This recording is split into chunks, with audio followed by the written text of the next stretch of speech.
भगवत गीता गीता सार चैप्टर 1। नमस्कार दोस्तों, भगवत गीता और भगवत गीता के ज्ञान पर असंख्य लोगों ने काम किया है। जाने कितनी ही गीता आपने सुनी भी होगी। आज आपके सामने प्रस्तुत कर रहा हूँ भगवत गीता की एक और व्याख्या। क्या विशेष है इस गीता में? गीता में कुछ विशेष है तो वह है श्री कृष्ण। बाकी हम सब निमित्त हैं, साधन है।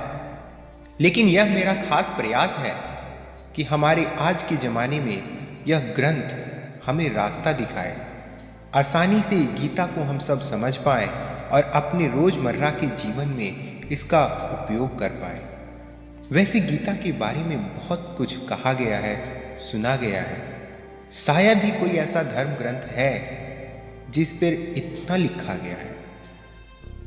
ऐसा क्या है गीता में कि समय समय पर यह और भी आवश्यक और मार्गदर्शक भी होती जा रही है। एकदम साधारण भाषा में अगर कहूँ तो भगवत गीता एक उत्तर है। गीता एक उत्तर है दुनिया के हर प्रश्न का। जीवन से जुड़ा ऐसा कोई प्रश्न नहीं जिसका उत्तर श्री कृष्ण भगवत गीता में नहीं देते।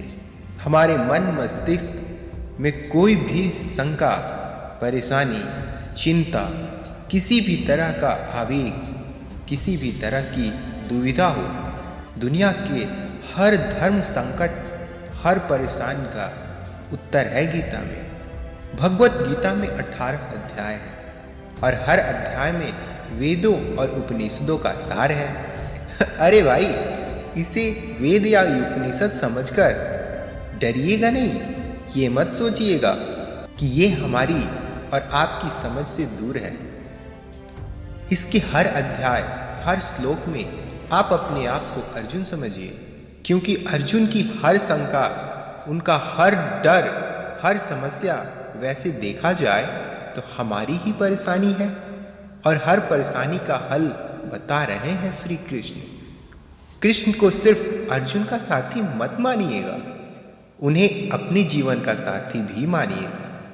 उनके कहे अनुसार अगर हम और आप चलें तो मैं दावे के साथ कह सकता हूँ कि आप और हम सारी परेशानियों को आसानी से पार कर जाएंगे।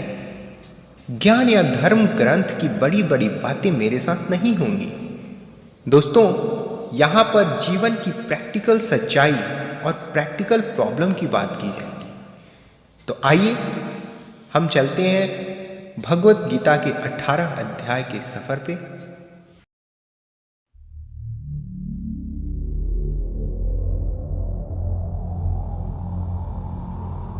अध्याय 1 अर्जुन विषाद योग। पहला अध्याय है अर्जुन विषाद योग। यहाँ शुरुआत होती है धृतराष्ट्र के सवालों से। वो जानना चाहते हैं कि युद्ध में क्या हो रहा है, उनका पुत्र दुर्योधन और उनकी सेना क्या कर रही है, और साथ ही में पांडु पुत्रों की सेना क्या कर रही है। उसके बाद दोनों सेनाओं के सूरवीरों का वर्णन, और उसके बाद आता है अर्जुन का विषाद, मतलब कि उनका दुख, उनकी समस्या, उनका धर्म संकट। आइए सुनते हैं अर्जुन विषाद योग। धृतराष्ट्र उवाच धर्मक्षेत्रे कुरुक्षेत्रे समवेतायुयुत्सवः मामकाः पाण्डवाश्चैव किं कुर्वत संजय। धृतराष्ट्र संजय से पूछते हैं, धर्म भूमि कुरुक्षेत्र में युद्ध करने के लिए एकत्र हुए मेरे और पांडु के पुत्र क्या कर रहे हैं? धृतराष्ट्र जानना चाहते हैं कि युद्ध स्थल पर आखिर हो क्या रहा है। धृतराष्ट्र अंधे थे, देख नहीं सकते थे, लेकिन आंखों से अंधे थे, मन और मस्तिष्क से नहीं। उन्हें पता था कि वो धर्म के साथ नहीं है, क्योंकि धर्म तो वहां होता है जहां श्री कृष्ण थे। अपने पुत्र मोह में उन्होंने शांति की जगह युद्ध को चुना था, लेकिन वो जानते थे कि इस युद्ध को जीतना आसान नहीं होगा। अपने जीवन में जब हम कुछ गलत करते हैं तो हम भी समझ रहे होते हैं दोस्तों कि हमारे किए का नतीजा शायद अच्छा ना हो। और ऐसा ही धृतराष्ट्र के साथ भी हुआ। वो भी इसी डर और इसी आशंका में जीते। संजय उवाच दृष्ट्वा तु पाण्डवानीकं व्यूढं दुर्योधनस्तदा आचार्यमुपसंगम्य राजा वचनम अब्रवीत। संजय आंखों देखा हाल बताते हुए उत्तर देते हैं, हे राजन, दुर्योधन पांडवों की सेना के व्यूह को देख रहे हैं और ये बात गुरु द्रोणाचार्य को जाकर के कहते हैं। संजय को दिव्य दृष्टि प्राप्त हुई थी। वो युद्ध से दूर होते हुए भी युद्ध को देख सकते थे। वह जो देख रहे थे वही बता रहे थे। इसमें वह अपनी तरफ से कुछ भी नहीं कह रहे थे, सिर्फ आंखों देखा हाल बता रहे थे युद्ध का। यानी जैसे हम लोग रनिंग कमेंट्री सुनते हैं, बस इसी तरह समझ लीजिए। यह उन्हीं की दिव्य दृष्टि यानी डिवाइन विजन का कमाल था कि हमें गीता सुनने को मिली।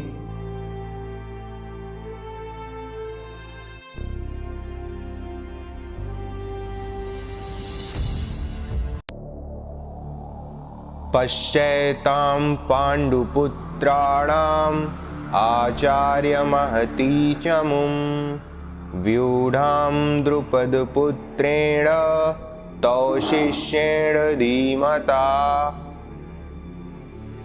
हे आचार्य, द्रुपद पुत्र धृष्टद्युम्न आपका ही बुद्धिमान शिष्य है। पांडु पुत्रों की ये बड़ी भारी सेना की व्यूहाकार रचना धृष्टद्युम्न ने ही की है। व्यूहाकार रचना का मतलब हुआ कि किस विशेष तरीके से सेना के योद्धा खड़े हैं। एक ऐसा व्यूह जिससे उस सेना के बीच घुसना असंभव हो। अगर कोई उसमें घुसने में सफल भी हो जाए तो कभी बाहर ना आ सके। दोस्तों, जब शत्रु या समस्या को हम देखते हैं तो वह हमें बहुत बड़ी और विकराल दिखाई देती है और मन में ये डर भी रहता है कि कुछ कर गुजर के अगर हम इसमें घुस भी गए तो क्या होगा, जीत पाएंगे? इसी सोच से दुर्योधन भी गुजर रहा था।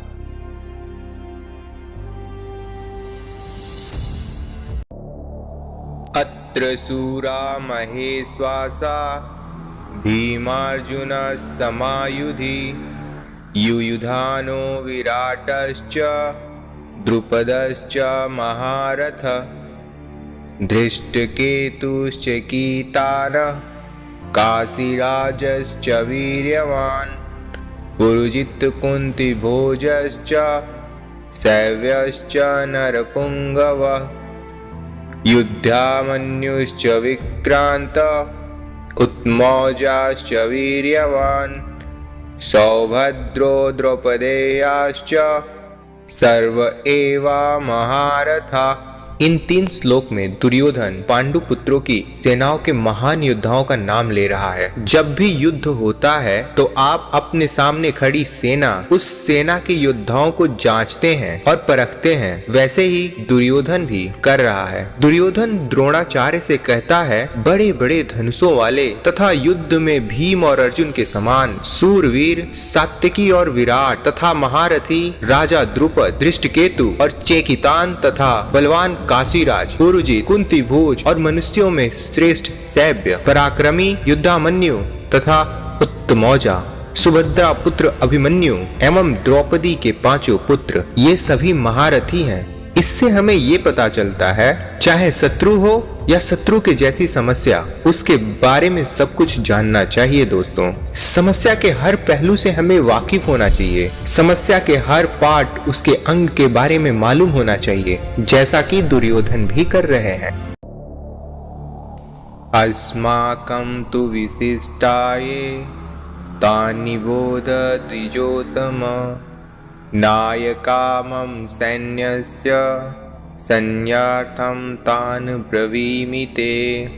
दुर्योधन आगे कहता है, हे ब्राह्मण श्रेष्ठ, पांडवों की सेना के योद्धाओं को तो आपने देख लिया, अब अपने पक्ष में भी जो प्रधान है उनको भी तो आप समझ लीजिए। द्रोणाचार्य की जानकारी के लिए शत्रु की सेना के बाद दुर्योधन अपनी सेना के जो सेनापति हैं उनके बारे में बतलाता है। समस्या के बारे में सब कुछ जान लेने के बाद बारी आती है अपने पक्ष में सोचने की। ये जानना होता है दोस्तों कि आपके पास क्या क्या स्ट्रॉन्ग पॉइंट्स हैं, आप किन बातों में मजबूत हैं जिससे आपको समस्या पर विजय पा पाएंगे। जैसे आपने समस्या के हर पहलू के बारे में सोचा, उसी तरह से आपको स्वयं का भी आकलन करना चाहिए। भवान् भीष्मश्च कर्णश्च कृपश्च समितिञ्जयः अश्वत्थामा विकर्णश्च सौमदत्तिस्तथैव च। सबसे पहले द्रोणाचार्य, पितामह भीष्म तथा कर्ण और संग्राम विजयी कृपाचार्य तथा वैसे ही अश्वत्थामा, विकर्ण, सोमदत्त का पुत्र भ्रुविसर्वा के बारे में जानिए। दोस्तों, जिस तरह से हम आज के जमाने में रिस्क असेसमेंट करते हैं ना, वैसे दुर्योधन भी अपने शत्रु के सेना को देखकर दोनों सेनाओं के योद्धा की बातें करते हुए आगे होने वाले युद्ध के लिए तैयार हो रहे हैं। चुनौती को हर तरह से समझकर ही उस पर विजय प्राप्त की जा सकती है। चुनौती को इतने अच्छे से जान लेना चाहिए कि जब हम उससे लड़ने जाएं तो कुछ नया ना लगे, कोई सरप्राइज ना आए, क्योंकि सरप्राइज आपको हरा।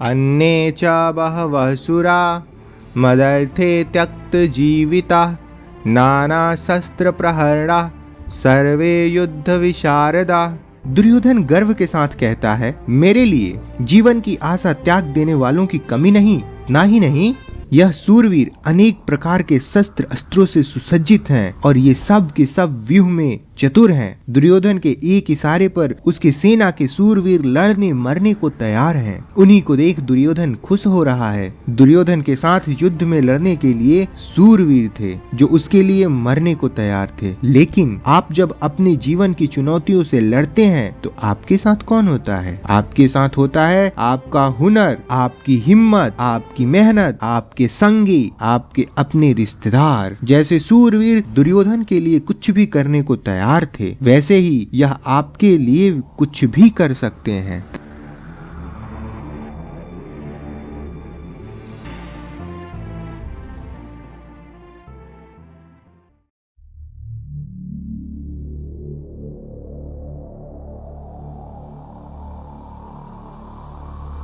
अपर्याप्तं तदस्माकं बलं भीष्माभिरक्षितं पर्याप्तं त्विदमेतेषां बलं भीमाभिरक्षितं।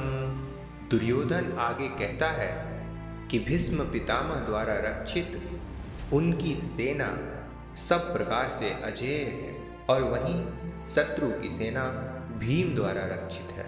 दुर्योधन कहना चाहते हैं कि भीम की सेना को वो आसानी से जीत सकते हैं। दुर्योधन यहाँ घमंड दिखा रहा है, जो आपको बिल्कुल भी नहीं करना है दोस्तों, कभी नहीं।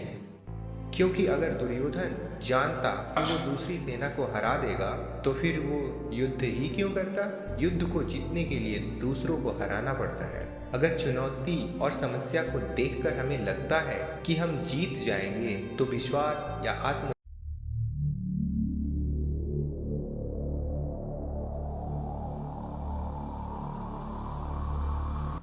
अयनेषु च सर्वेषु यथा भागमवस्थिता भीष्ममेवाभिरक्षन्तु भवन्तः सर्व एव हि।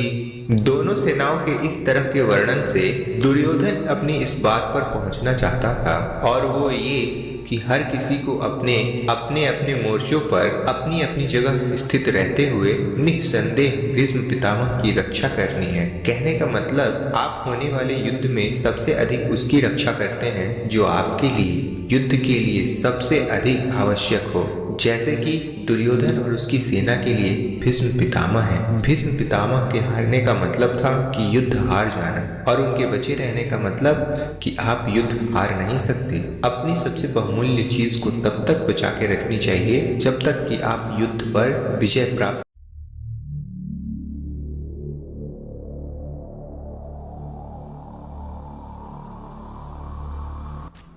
तस्य संजनयन हर्षं कुरु वृद्धः पितामह सिंहनादं विनद्योच्चै शंख दद्मो प्रतापवान। शंख उद्घोषणा होती है होने वाले युद्ध की। कौरवों में सबसे वृद्ध, सबसे बड़े प्रतापी पितामह भीष्म ने उच्च स्वर में सिंह की दहाड़ के समान गरज कर ऐसा शंख बजाया कि दुर्योधन के हृदय में हर्ष उत्पन्न हो गया। युद्ध जीतने के लिए अपने पक्ष में माहौल बनाना पड़ता है, खुद को दिलासा भी देना पड़ता है कि हम युद्ध जीतने में सक्षम हैं। ऐसा ही पितामह भीष्म ने किया और ऐसा ही हमें भी करना चाहिए।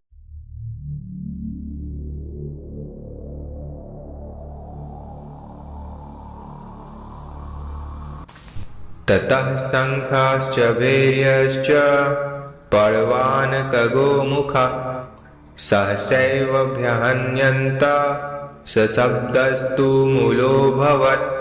युद्ध भयंकर होते हैं और ये इतिहास में आज तक के सबसे भयंकर युद्ध का आरंभ था। भीष्म पितामह के शंख के पश्चात नगाड़े तथा ढोल, मृदंग और नरसिंगे आदि बाजे एक साथ ही बज उठे। इन बाजों का नाद संगीतमय नहीं, बहुत ही डरावना था। युद्ध मनोरंजक नहीं होते दोस्तों, इसलिए अगर युद्ध का फैसला ले लिया जाता है तो इसमें जो भी स्वीकार हो कर लेना पड़ता है। हर युद्ध, हर चुनौती अपनी किस्म का हालात लेके आती है। उन्हीं किस्म के हालात पर ही हमें तैयारियां करनी पड़ती।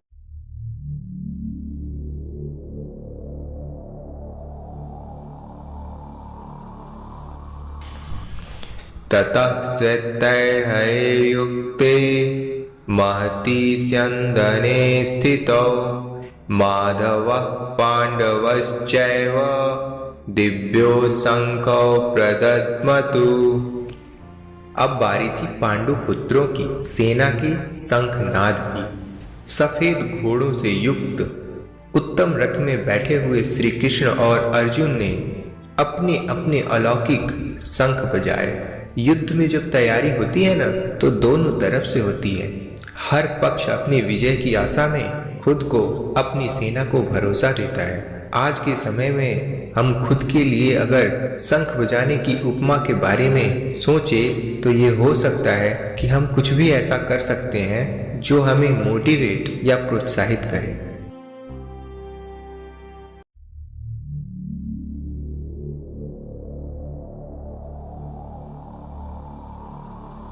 पंचजन्यं ऋषिकेशो देवदत्तं धनंजय पौंड्रं दद्मो महाशंख भीमकर्मा भृगोदर। श्री कृष्ण के शंख का नाम है पांचजन्य। अर्जुन के देवदत्त और भयानक कर्म वाले भयानक भीमसेन अपना पौंड्र नामक शंख बजाया। अपने जीवन में इसी तरह से हम भी अपने युद्ध, अपनी चुनौती में आगे बढ़ने के लिए अपना मोटिवेशन चुनते हैं। कुछ लोगों के लिए संगीत ऐसा काम करता है, कुछ के लिए भगवान को याद करना और कुछ के लिए माता पिता का आशीर्वाद। अपने शंख आप स्वयं चुनिए और युद्ध के लिए तैयार हो जाइए।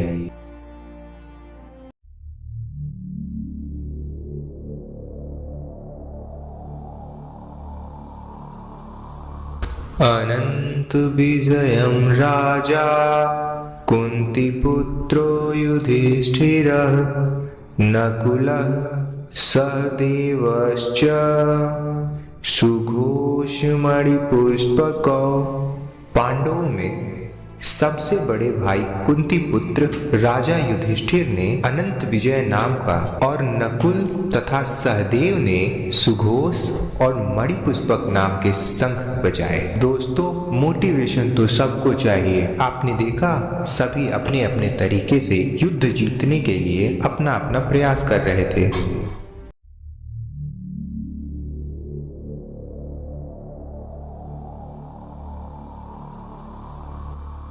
काश्यश्च परमेश्वासः शिखण्डी च महारथः धृष्टद्युम्नो विराटश्च सात्यकीश्च पराजितः द्रुपदो द्रौपदेयाश्च सर्वशः पृथ्वीपते सौभद्रश्च महाबाहु शंखान दद्मुः पृथक पृथक। हर शंख की अलग ध्वनि, अपना एक अलग अस्तित्व। युद्ध का हर योद्धा अपनी उपस्थिति दर्ज कर रहा है। श्रेष्ठ धनुष वाले काशीराज और महारथी शिखंडी एवं धृष्टद्युम्न तथा राजा विराट और अजेय सात्यकी, राजा द्रुपद एवं द्रौपदी के पांचों पुत्र और बड़ी भुजा वाले सुभद्रा पुत्र अभिमन्यु संजय धृतराष्ट्र को बताते हैं, हे राजन, सबने अपनी ओर से अलग अलग शंख बजाए। दोस्तों, महाभारत का युद्ध ऐसा था जिसमें हर बड़े से बड़े योद्धा भाग ले रहा था। ऐसे बिरले मौके को कोई कैसे छोड़ सकता था। हमारे लिए ध्यान देने की बात यह है कि सच्चा योद्धा तो वही है जो युद्ध के लिए तत्पर रहे। युद्ध को आप जीवन माने, चुनौती माने, जो भी माने, लेकिन उसके लिए हमेशा तैयार रहे। इसलिए हर योद्धा शंख बजा बजा के सबको अपने होने का आभार। सघोषो धृतराष्ट्राणाम् हृदयानि व्यधारयत् नभश्च पृथ्वी चैव तुमुलोऽप्यनुनादयन्। जैसे आप शत्रु को अपनी शक्ति दिखा के डराने का प्रयास करते हैं, वैसे ही यहाँ भी हो रहा। संजय कहते हैं कि इस भयानक शब्द ने पृथ्वी और आकाश को भी गुंजाते हुए धार्त राष्ट्रों के अर्थात आपके पक्ष वालों के हृदय विदीर्ण कर दिए। जब आप हुंकार भरते हैं तो बड़े से बड़े शत्रु को भी डर लगता है। ये हुंकार ऐसी होनी चाहिए कि शत्रु सोचे कि वो किससे युद्ध करने जा रहा है। आप चाहे इंटरव्यू के लिए जाएं, किसी से मिलने जाएं, आपकी हुनर, आपकी प्रतिभा ऐसी होनी चाहिए कि सामने वाला आपके कौशल से प्रभावित हो जाए। अर्जुन उवाच अथ व्यवस्थितान् दृष्ट्वा धार्तराष्ट्रान् कपिध्वजः प्रवृत्ते शस्त्रसम्पाते धनुरुद्धयं पाण्डवः ऋषिकेशं तदा वाक्यम् इदं माह महीपते सेनयोरुभयोर्मध्ये रथम स्थापयेमे अच्युत। अर्जुन अपने मोर्चा बांधकर डटे हुए धृतराष्ट्र संबंधियों को देखते हैं, फिर अपना धनुष उठाकर ऋषिकेश श्री कृष्ण से कहते हैं, हे अच्युत, मेरे रथ को दोनों सेनाओं के बीच में खड़ा कीजिए। अच्युत अर्थात अटल, जो अपने स्थान से हटता नहीं, जिसका नाश नहीं हो सकता। श्री कृष्ण का एक नाम अच्युत भी है। और अर्जुन अपनी सारथी से दोनों सेनाओं के बीच में जाने को कहते हैं। अर्जुन ने श्री कृष्ण को इसलिए चुना था कि वो जानता था कि जब साक्षात भगवान उसके साथ हो, तो मतलब धर्म उसके साथ, जिसके साथ धर्म होता है वो कभी हार नहीं सकता। यावदेता निरीक्षेऽहं योद्धुकामानवस्थितान् कैर्मया सह योद्धव्यम् अस्मिन् रणसमुद्यमे। आज के जीवन का यह सबसे बड़ा ज्ञान है। युद्ध कोई भी हो सकता है, किसी भी प्रकार का, पर्सनल या बिजनेस से जुड़ा हुआ, लेकिन दोनों पक्षों के बीच में जाकर आप युद्ध की सही अवस्था के बारे में जान सकते हैं। अर्जुन श्री कृष्ण से कहते हैं, हे कृष्ण, जब तक मैं युद्ध क्षेत्र में डटे हुए युद्ध के अभिलाषी इन विपक्षी योद्धाओं को भली प्रकार से जान नहीं लेता कि इस युद्ध रूपी व्यापार में मुझे किन किन के साथ युद्ध करना योग्य है, तब तक इस रथ को यहीं खड़ा रखना। हमें भी दोस्तों, जी हाँ, हमें भी इसी तरह अपनी समस्या के बीच में खड़ी होकर उसे भली भांति देखना और परखना होता है, और तभी निर्णय लेना चाहिए। योत्स्यमानानवेच्छेऽहम् य एतेऽत्र समागताः धार्तराष्ट्रस्य दुर्बुद्धेर्युद्धे प्रियचिकीर्षवः। अर्जुन दुर्योधन को दुर्बुद्धि बता रहे हैं, क्योंकि दुर्योधन के हठ के चलते हुए ही यह युद्ध हुआ। दुर्योधन का साथ देने जितने भी राजा आए हैं, उन्हें अर्जुन युद्ध स्थल के बीच में खड़े होकर देखना चाहते हैं। दोस्तों, ये जरूरी नहीं कि आपका शत्रु सही हो सकता है उसने गलत तरीका अपनाकर आपको युद्ध में उलझाना चाहा है, जैसा कि महाभारत में भी हुआ था। युद्ध तो करना ही पड़ता है, और वो तभी करना चाहिए जब आप अपने शत्रु को अच्छे से देख और परख लें। इसलिए अर्जुन कृष्ण से दोनों सेनाओं के बीच में रथ को ले जाने के लिए कहते हैं। संजय उवाच एवमुक्तो ऋषिकेशो गुणाकेशेन भारत सेनयोरुभयोर्मध्ये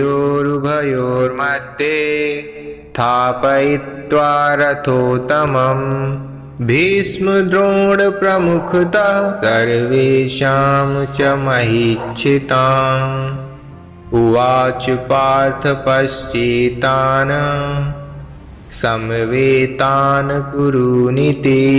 संजय अपना आंखों देखा हाल बताते हैं। हे धृतराष्ट्र, जैसा कि अर्जुन ने कहा था, श्री कृष्ण ने दोनों सेनाओं के बीच में भीष्म और द्रोणाचार्य के सामने तथा संपूर्ण राजाओं के सामने रथ को खड़ा करके इस प्रकार कहा, हे पार्थ, युद्ध के लिए जुटे हुए इन कौरवों को देख। पार्थ अर्जुन का ही नाम है दोस्तों, उस अर्जुन का नाम है जो शंका में बस घिरने ही वाला है। पार्थ हम सब भी हो सकते हैं, और हम अपने आप को शंका में घिरा पाते हैं तो मदद करने के लिए कृष्ण भी दूर नहीं होते, और ना ही उनकी गीता दूर होती है। तत्रापस्य स्थितान् पार्थ पितॄनथ पितामहान् आचार्यान् मातुलान् भ्रातॄन् पुत्रान् पौत्रान् सखींस्तथा। कुंती का एक नाम पृथा भी था। पृथा पुत्र अर्थात कुंती पुत्र पार्थ दोनों ही सेनाओं के मध्य में उपस्थित ताऊ, चाचा, दादा, परदादा, गुरु, मामा, भाइयों, पुत्रों, पौतों को देख रहे हैं। महाभारत को इसीलिए तो धर्म युद्ध कहा गया है। ऐसा युद्ध जो धर्म के लिए किया गया था, और इस युद्ध का एक बड़ा परिवार दो हिस्सों में बट गया। आधे सगे संबंधी एक तरफ और आधे दूसरे तरफ। हर किसी को फैसला करना था कि वह युद्ध में किसका साथ देना चाहता है, दुर्योधन का या अर्जुन का। ससुरान् सुहृदयश्चैव सेनयोरुभयोरपि तान् समीक्षसे कौन्तेय सर्वान् बन्धूनवस्थितान्। इन सब संगी संबंधियों के साथ साथ अर्जुन अपने मित्रों को, ससुरों को, सुहृदयों को देख रहे हैं, विचार कर रहे हैं।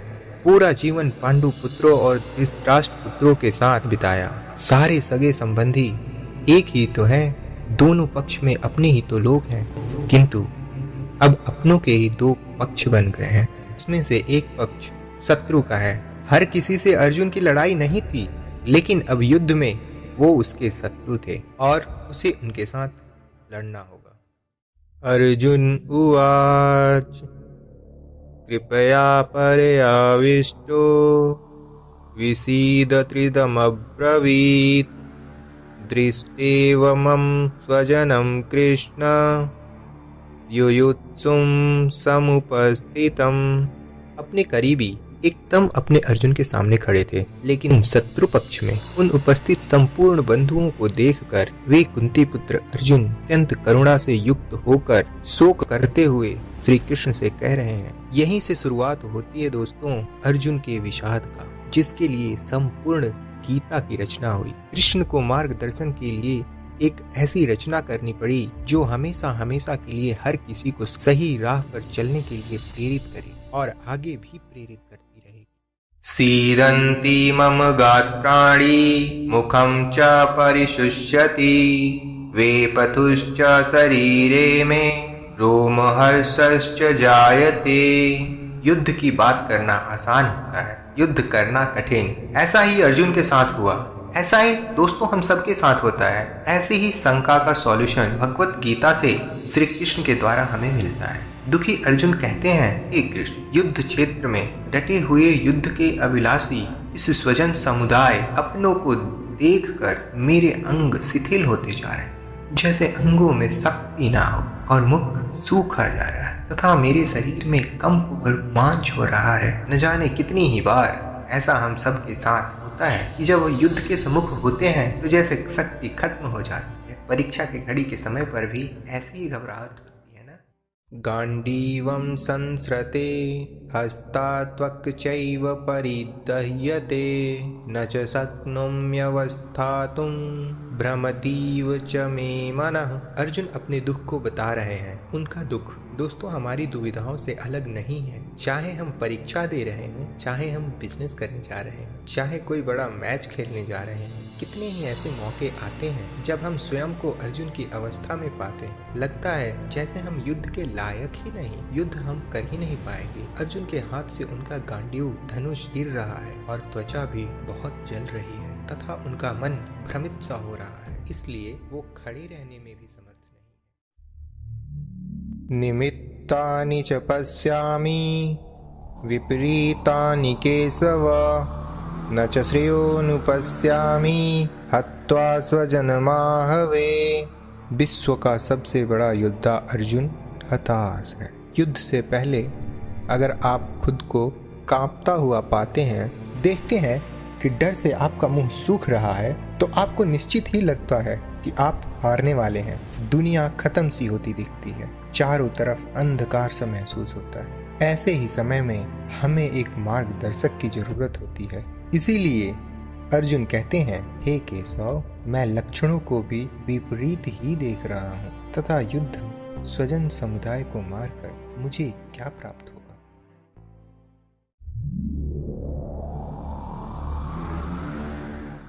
न कांक्षेय विजयं कृष्ण न च राज्यं सुखानि च किं नो राज्येन गोविंद किं भोगैर्जीवितेन वा।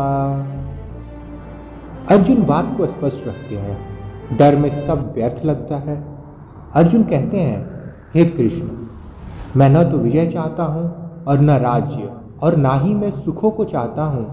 हे गोविंद, हमें ऐसे राज्य से क्या प्रयोजन है अथवा ऐसे भोगों से और जीवन से भी क्या लाभ। इस विषाद में, शंका, डर या घबराहट में अर्जुन सब कुछ छोड़ने को तैयार है। धन, दुनिया, उन्हें कुछ भी नहीं चाहिए। वो ऐसे भयभीत और डरे हैं। दुनिया की हर खुशी को छोड़कर समय बस इस युद्ध से बचना चाहते हैं। इन्हीं लक्षणों को हमें भी पहचानना है ताकि ऐसी अवस्था में हम भी वो करें जो श्री कृष्ण बताएं।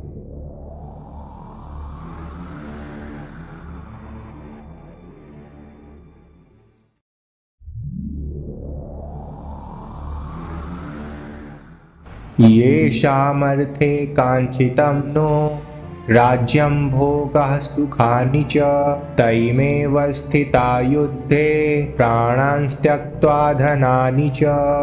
अर्जुन कहते हैं, हम जिसके लिए राज्य, भोग, सुख आदि अभिष्ट है, वे ही सब धन और जीवन की आशा को त्याग कर युद्ध में खड़े हैं। सोचिए, जीवन का हर युद्ध, हर काम हम अपनों के लिए करते हैं। हमारा सारा काम, सारे फायदे, सारी सुख शांति, भाग दौड़ सिर्फ और सिर्फ अपनों के लिए होती है और यहाँ पर हमें अपनों को ही मारना पड़ रहा है। इससे बड़ी क्या दुविधा हो सकती है। और वहीं अपने आप को मारने के लिए खड़े हैं और आपको भी उन्हें मारना पड़ेगा। ऐसी दुविधा किस काम की? यही उलझन अर्जुन के मन में है।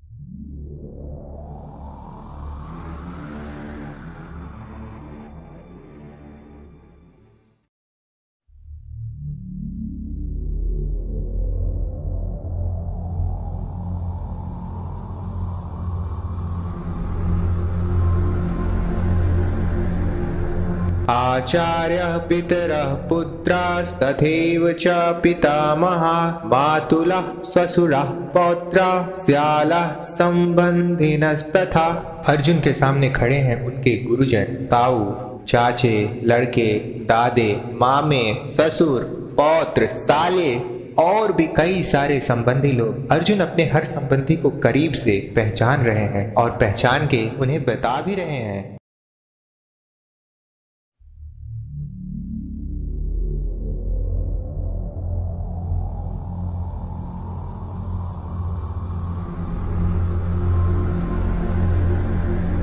एतान हन्तुमिच्छामि न तोऽपि मधुसूदन अपि त्रैलोक्यराजस्य हेतुः किं नु मही कृते।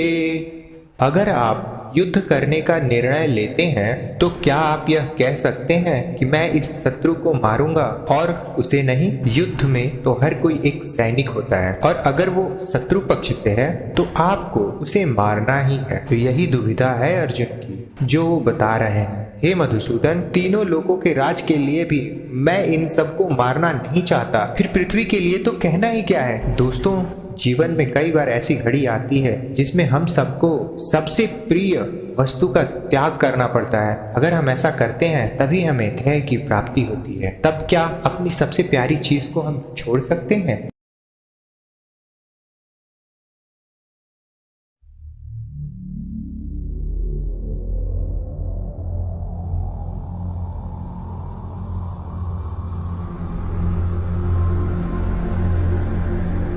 निहत्य धार्तराष्ट्रान् का प्रीति स्या जनार्दन पापमेवाश्रयेत्तस्मान् हत्वैतानततायिनः। अर्जुन आगे कहते हैं, हे जनार्दन, धृतराष्ट्र के पुत्रों को मारकर हमें क्या प्रसन्नता होगी? इन आतताइयों को मारकर हमें तो पाप ही लगेगा। शत्रु पक्ष में चाहे आतताई बुरे लोग क्यों न हो, लेकिन है तो अपनों को मारकर अपने को दुख दे के केवल पाप ही मिल सकता है, पुण्य तो नहीं। ये कुरु पुत्रों के लालच का ही परिणाम है कि भाई भाई आमने सामने है। दोस्तों, लालच से कभी किसी का भला नहीं होता। महाभारत में भी नहीं होना था। एक पक्ष को जीतना था तो दूसरे पक्ष को हारना।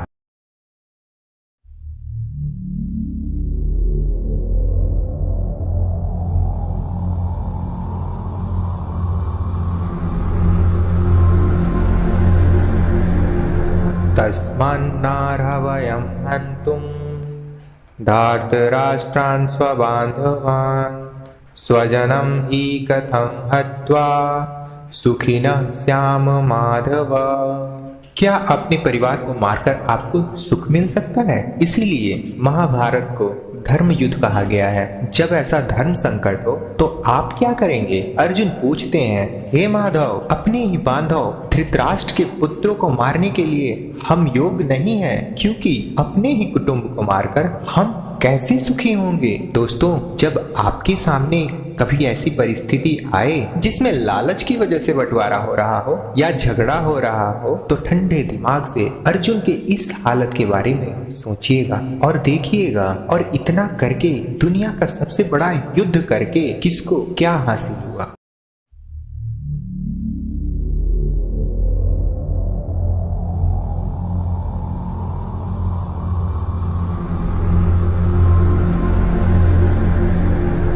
यद्यप्येतेन पश्यन्ति लोभोपहत चेतसः कुलक्षयकृतं दोषं मित्रद्रोहे च पातकम् कथं न ज्ञेयमस्माभिः पापादस्मान् निवर्तितुं कुलक्षये कृतं दोषं प्रपश्यद्भिर्जनार्दन।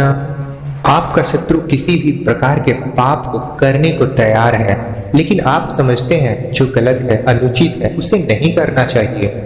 इन दो श्लोक में अर्जुन ने इसी दुविधा को बताया है। यद्यपि लोभ से भ्रष्ट चित्त हुए ये लोग कुल के नाश से उत्पन्न दोष को और मित्रों से विरोध करने में पाप को नहीं देखते, तो भी हे जनार्दन, कुल के उत्पन्न दोष के नाश को जानने वाले लोगों को इस पाप से हटने के लिए क्यों नहीं विचार करना चाहिए? दुश्मन गलत कर रहा है, वो ये नहीं समझता, लेकिन आप तो समझते हैं। तो समझदार होने के नाते क्या आपको युद्ध से हटने के लिए नहीं सोचना चाहिए?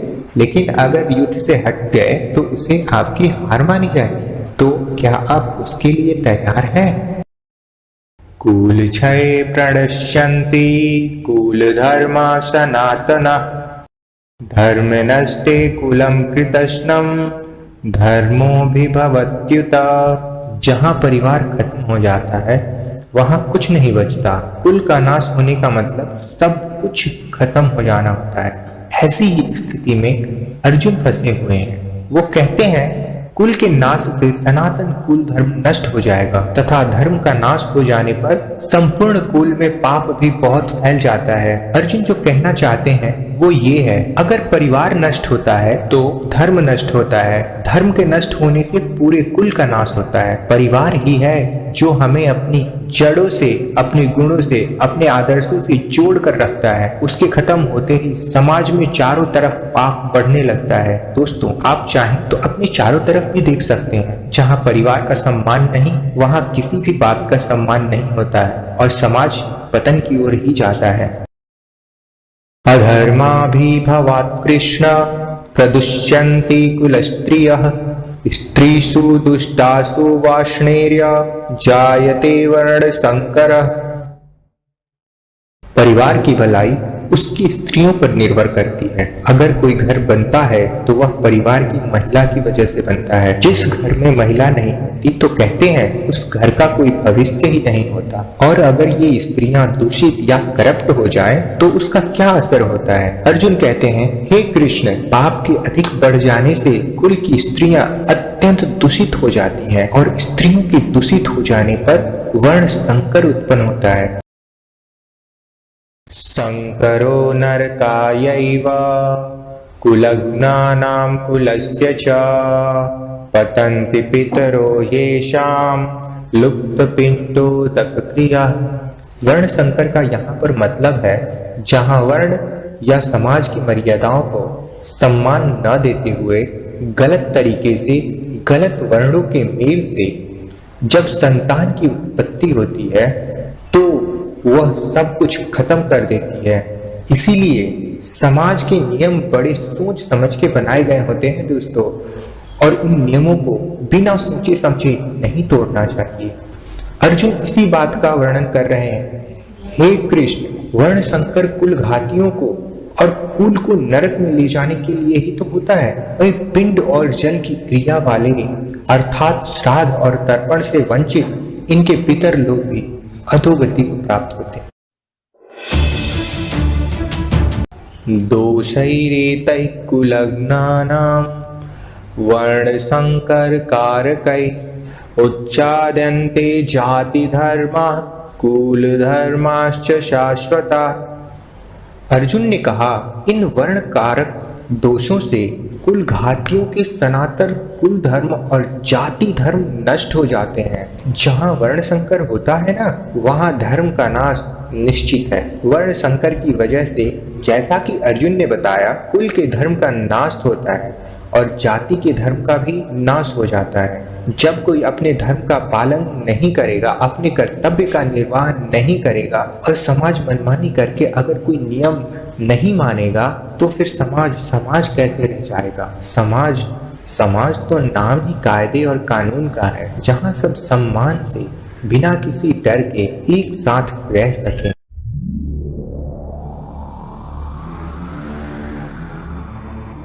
उत्सन्न कुल धर्माणाम मनुष्याणां जनार्दन नरके नियतं वासो भवतीत्यनुशुश्रुम। हे जनार्दन, जिसका कुल धर्म नष्ट हो गया है, ऐसे मनुष्यों को अनिश्चित काल तक नरक में वास होता है। ऐसा हम सुनते आए हैं। महाभारत के समय कुल की मान्यता इतनी थी दोस्तों कि अगर किसी के कुल का नाश हो जाता था तो माना जाता था कि अब ये हमेशा के लिए नरक में ही रहेगा। इसीलिए कुल की रक्षा करना, उसके सम्मान को बचाना, उसका नाम करना इतनी बड़ी बात मानी जाती थी। अर्जुन ही नहीं, ऐसा हम भी सुनते आए हैं कि जो धर्म का, कुल का सम्मान नहीं करते वो सीधे नरक को जाते हैं। इसे आप ऐसा भी समझ सकते हैं कि जहाँ धर्म नहीं होता वो जगह अपने आप में ही नरक बन जाती है। अपने चारों तरफ ही देखिए ना, ऐसे कई जगहें आपको आज के युग में भी दिख जाएंगी।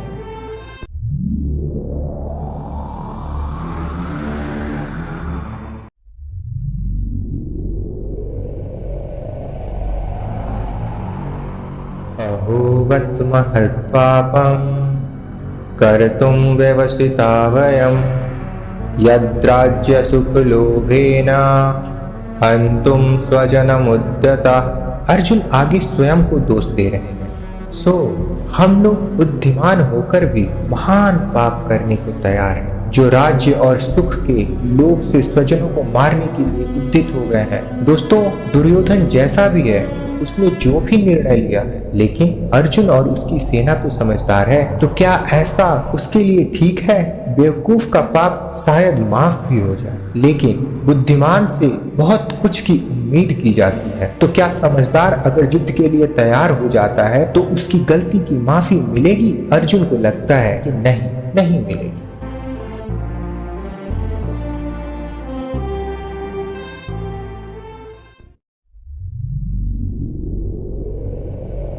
यदि माम प्रतिकारं शस्त्रं शस्त्रपाणयः धार्तराष्ट्रं रणे हन्युस्तन्मे चेमतरं भवेत्। आंखें बंद कर किसी अपने के बारे में सोचिए जो आपको बहुत पसंद हो, जो आपका अपना है, जिसकी गोद में आप खेले हो, जिसके साथ खेले हो, चाहे वो आपसे बड़ा हो या आपसे छोटा हो। क्या आप उसे मार पाएंगे? अरे उससे अच्छा तो आपको लगेगा कि उसके हाथों आप स्वयं को मारे जाएं। यही बात अर्जुन कहते हैं। यदि मुझे शस्त्र रहित एवं सामना करने वाले को शस्त्र हाथ में लिए हुए धृतराष्ट्र के पुत्र रण में मार डाले तो वो मरना भी मेरे लिए अधिक कल्याणकारक होगा।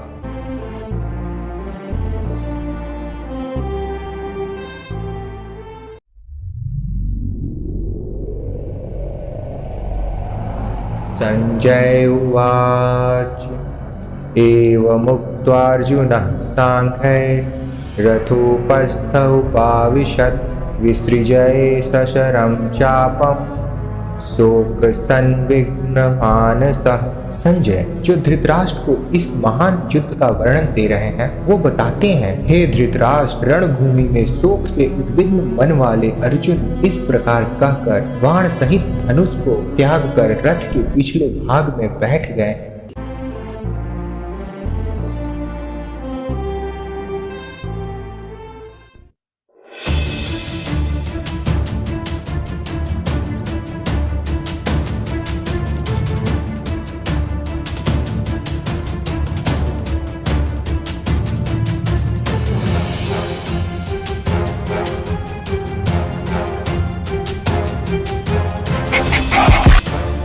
विश्वास तो हो सकता है लेकिन घमंड नहीं, क्योंकि अगर घमंड हुआ तो वो आगे हारने के